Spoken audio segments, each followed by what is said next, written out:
كل سنة وانتم طيبين. النهاردة ان شاء الله اول سحور كده لرمضان، وهنعمل معاكم الفول المدمس البيتي. حاجة كده جميلة، دايبة كده في البق ذوبان.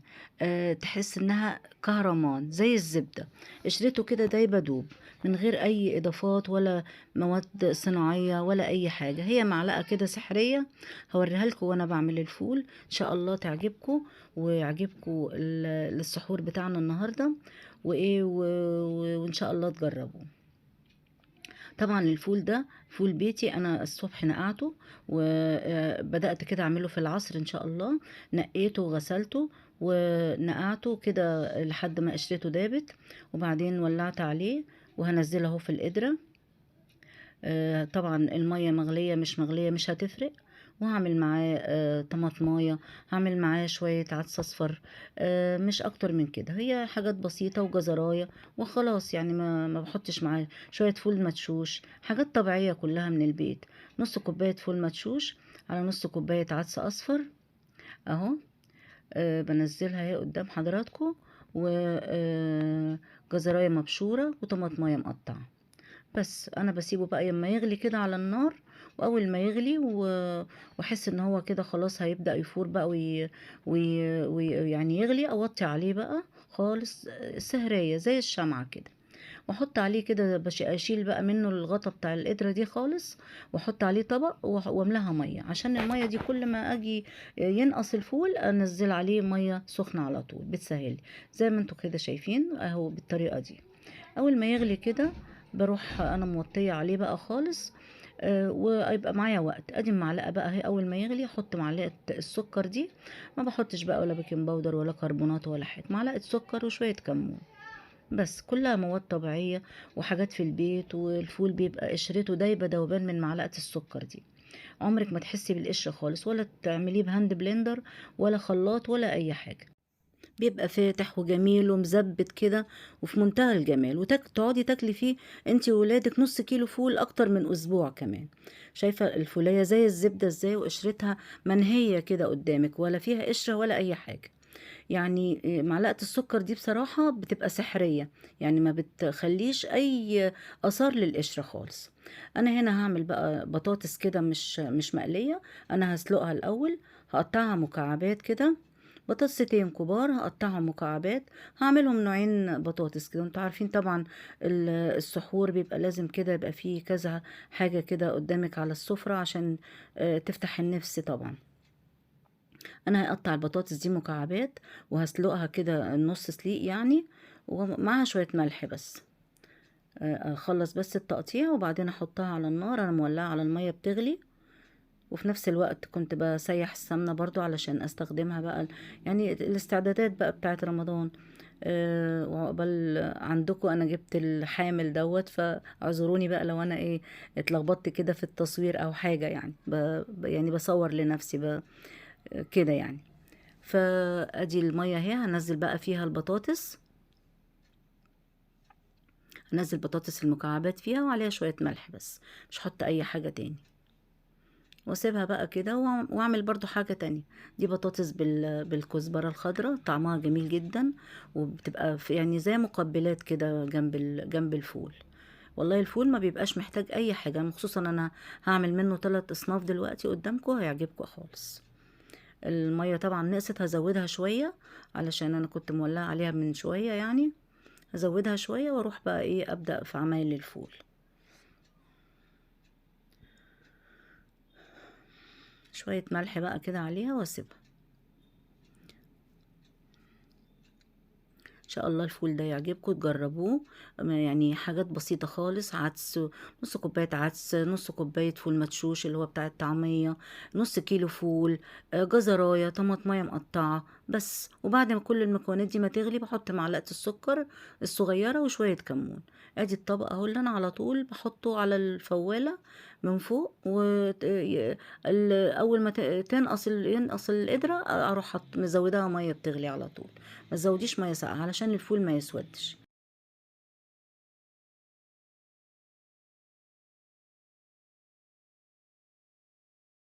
بترجعي لتراثنا زمان وحاجتنا بتاعت زمان بالتدميس الفول، وبتحسي ان في كده خير في البيت و... وحاجتك انت عاملاها على ايديكي وضمناها وضمنه نظافتها وضمنه كل حاجة فيها. وكمان طعمها بيبقى مسكر كده وجميل. انا هنا بقى هعمل الاصناف الفول اللي انا دمست الفول بقى اهوت، هعمل لكم منه اصناف 3 النهارده. هعمل فول بالسلطه وفول بالسمنه البلدي وفول بالطحينه، واعمل خلطه كده جميله هتعجبكم ان شاء الله وتجربوها وتعجبكم. انا هنا هقطع طماطمايه وهقطع فلفلايه رومي، والمفروض انه بيبقى فيه بصل بس عشان سحور بقى طبعا انا مش هدخل فيها البصل. واحط ايه حته فلفلايه كده حاميه صغيره كده. هو مش حراق قوي الفلفل ده، انا احط كده حته صغيره كده طعم الفول. وطبعا الليمون. انا هعمل بقى الخلطه كده اللي قلت لكم عليها اهي، معلقتين طحينه كبار هحطهم، هنزلهم كده الاول، ونص كوبايه خل. نص كوبايه خل، انا عارفه طبعا المقدار، انت لو عايزه تعايري بكوبايه يعني يبقى افضل. وربع كوبايه زيت وشويه ملح. دي خلطه كده انا بحطها على طول في التلاجة، في باب التلاجة كده، بس يعني بحط منها على الفول على طول. ودي كزبره ناشفه، وده كمون، معلقه كمون، معلقه كزبره ناشفه، معلقه شطه، معلقه ملح، معلقتين طحينة، نص كوباية خل، ربع كوباية زيت. أقلب كل ده مع بعضه، زائد ليمونة كبيرة بقى طبعا أو ليمونتين وسط يعني. دي الخلطة اللي أنا إيه بعبيها في إزازة وبشيلها. يعني مثلا صادف ان انا مثلا ما عنديش كمون، صادف ان انا ما عنديش كزبره او حاجه زي كده، طبعا الفول لازم يبقى ليه التوابل دي، فممكن دي تغنيني عن التوابل اللي مثلا خلصت وانا مش واخده بالي. ببقى عاملاها كده في الاول وشايلاها استبن كده، بحط منها طبعا، زائد ان انا بضيف بقى تاني عليها فريش برضه، بس دي بتبقى موجوده كده استبن في باب التلاجة للفول دايما. هعبيها بقى في ازازه كده، واعمل الازازه دي فاتحه بقى كده من فوق، وكاني بقى ايه عم عبده بتاع الفول. يا رب ان شاء الله كده تعملوها وتعجبكم وتجربوها وتشوفوا الافكار يعني. ادينا بناخد افكار من بعض يعني. هقفلها بقى كده واعمل لها فتحه من هنا زي ما انا بشاور لكم كده من فوق، واقلبها بقى جامد كده، ارجها جامد كده واشيلها كل ما اجي استخدمها ارجها. طبعا انا بقى ايه محتاسه في الحامل ده، عمرو ابني جابهولي ربنا يخليهولي يا رب كده، هو ومراته. ادي الفول، ادي هعمل اول طبق. تحسي كده ان انت بتاكلي حاجة كده يعني، ممكن تسيبي اللحمة وتاكليها عشان انت اللي مدمساه في البيت، وتبقي فرحانة كده وسعيدة وانت بتاكليها، حاجة عملتيها من الالف للياء كده يعني، مش شارياه جاهز بقى وبتعملي على طول. لا، الفول تعمليه في البيت، الطعمية في البيت، كل حاجة تعمليها في البيت مادام بتعرفي تعمليها. شايفة انا بوريكي هنا ان الفول زي الزبدة ازاي ومنهي يعني جميل. انا هحط هنا في كل طبق كده حوالي كبشتين عشان ما كترش ويفيد يعني. ده هديله كده هرسة بسيطة كده، ان هو اصلا مش مستحمل، ده يبدوب كده. شايفة قشرته مش مستحملة. من معلقة السكر دي على فكرة، علشان خاطر انا يعني برضو ببقى نقعاه من الصبح وبغير عليه المية كذا مرة. هرش بقى رشة كده من الخلطة اللي انا عملتها قدامكم دي، واحط بقى ايه برضو شوية كزبرة فريش وشوية كمون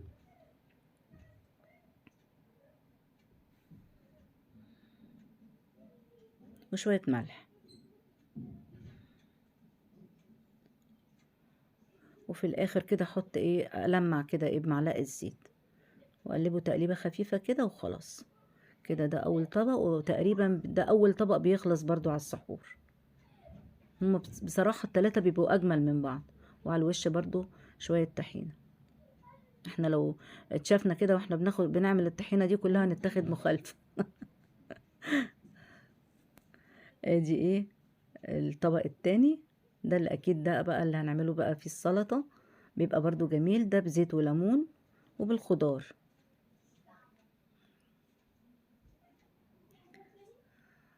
والمفروض طبيعي بقى، المفروض برضو بيبقى فيه بصل، بس انا ما حطيتش بصل علشان صيام بقى وكده. شوية شطة، شوية كمون، شوية كزبرة ناشفة، واحط بقى طبعا شوية زيت كده، رشة زيت على الوش، واقلبه بقى كده برضو تقليبة خفيفة.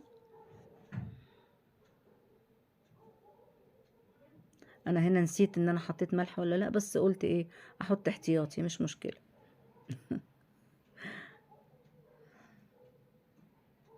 ورشة برضو زيت لازم تلمعيه كده في الاخر. واحط بقى الطماطم والفلفل الرومي والفلفل الحامي، حبة صغيرين يعني مش كتير. ادي تاني طبق. الطبق التالت بقى والاخير، وهو ايه؟ السمن البلدي، اللي هو بتاع ايه، آه آم، مسرحية المتزوجون لما بتقول له غرقان في السمن البلدي. ادي بقى الفول اهو، ده اخر طبق. ادي احط شوية ملح، ده ما بيبقاش عايز غير كمون وسمنة بس مش اكتر. ملح وكمون وسمنة مش اكتر من كده، ولا اي اضافة تاني، ولا ليمون ولا اي حاجة، عشان تعرفي ريحة السمنة فيه. انا هنا كنت لسه بسيح السمنة وخدتها على وش كده الفول. وده اجمل برضو طبق، اجمل تاني طبق بيتاكل على طول، يبقى في منتهى الجمال، عشان لسه ريحة السمنة فيه كده جميلة جدا. غرقان في السمن البلدي يا نفيسة، اهو ده. هنا بقى الزيت معايا قدح، وهنزل بقى فيه البطاطس. طبعا انا صفيتها وسبتها تنشف على بال ما عملت ايه، مهرجان الفول اللي ورا ده. وبعدين سخنت الزيت قوي ونزلتها فيه، عليها رشة ملح كده بسيطة، واسيبها ايه تشمع كده وتقرمش كده. طبعا انا محتاسة بالبتاع الحامل ده، بس معلش بقى. انا مقطعة هنا شوية كزبرة اهي، هقطعها لسه وهعمل فيها هعمل بيها البطاطس اللي ايه اللي على النار دي. دي بطاطس كده بعملها انا بالليمون، لو جربتوها تعجبكم جدا، طريقة جديدة. خدت طبعا الشوية اللي هم ايه، يعني اعمل منها صنفين، بطاطستين هعمل منها صنفين. شوية على الزيت اهي بتتحمر، وشوية دي بطاطس مهروسة عادية خالص، بحط فيها توابل بس مش اكتر، وحتة سمنة بلدي، كمون، كزبرة وفلفل، وشطة وفلفل بس. كمون وكزبرة وشطة، واحط عليها معلقة سمنة اهي، وهقلبها بس مش اكتر من كده. بتبقى طعمة جدا وبتبقى جميل برضو. من المقبلات، كل السحور مقبلات، مش عارفة امال ايه الاساسي بقى. ادي ده صنف برضو من البطاطستين الكبار اللي انا عملته. ادي طبق، يعني بتبقى فيه كذا صنف وحاجات بسيطة وصغيرة وتخلص على طول. ادي اهو، ده البطاطس المهروسة. زمان التانية بقى ان شاء الله زمانها شمعت وقرمشت، بتبقى جميلة جدا، جربيها هتعجبك قوي. اهي دي اللي هي مكعبات، وسلقتها وحطيت فيها رشة ملح مش اكتر، وديني نشفتها في الزيت اهي، بتبقى يعني ناشفة كده ومقرمشة وجميلة، لان انا بنزلها بعد ما تبرد وتنشف، وبعدين تنزليها في الزيت على بال ما الزيت يقدح، بتكون ايه، هي نشفت. هي دي الطبق اهو، اللي انا هعمل بقى فيه الخلطة دي. حط شوية ملح بسيطة، لان انا حط عليها ملح وانا بسلقها، خلي بالك. شوية ملح وشوية كزبرة ناشفة، شوية شطة مش اكتر. ادي دي شطة، شطة بسيطة، الشطة يعني مش حامية قوي. دي الشطة، واللي نزلت الاول دي الكزبرة الناشفة، وكزبرة خضراء بس. تبقى في منتهى الجمال، حلوة قوي قوي. جربيها برضو هتعجبك ريحة الكزبرة على البطاطس، وهي اما نزلت كده. ودي هنا عصرة ليمون على الوش.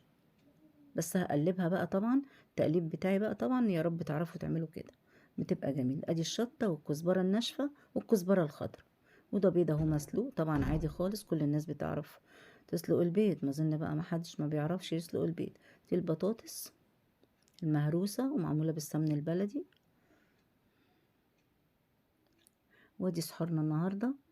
وده الفول بالسلطة،